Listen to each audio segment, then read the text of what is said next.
ఇంకో ఆశ్చర్యకరమైన విషయం ఏంటంటే, ప్రవస్తి మీ అమ్మగారమ్మా, సునీతకి పిల్లలున్నారు. కీరవాణి గారికి పిల్లలున్నారు. ఆహ్, అనిల్, ప్రవీణ వాళ్ళకి పిల్లలున్నారు. నాశనం అయిపోతారు అన్న శాపనార్థాలు గూడా పడాల్సిన పరిస్థితొచ్చింది మాకు. ఫైనల్‌గా కాంపిటీషన్ అన్నప్పుడు ఓటముంటుంది, గెలుపుంటుంది. ఫస్ట్ ప్లేస్‌లో ఒకళ్ళే ఉంటారు. సెకండ్ ప్లేస్ ఉంటుంది. థర్డ్ ప్లేస్ ఉంటుంది. అలా అని చెప్పి ఈరోజు ఎలిమినేషన్‌లో నేను ఓడిపోయాను. లైఫ్‌లోనే నేను ఓడిపోయాను.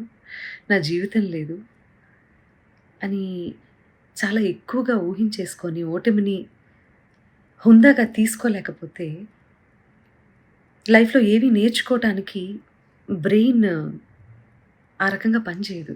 సీనియర్స్ అంటే రెస్పెక్ట్ ఉండాలి. అలాంటి రెస్పెక్ట్‌తోనే మేము ఇన్నాళ్ళు వాళ్ళు ఒక మాట అన్నా కూడా, మా పాటలు పాడించి తీసేసినా కూడా, ఇలా ఛానెల్స్‌కొచ్చి ఎవరు ఇంటర్వ్యూలు ఇవ్వలేదు. అది మేము మా గురువుల దగ్గర నుంచి మేము నేర్చుకున్నటువంటి విద్య.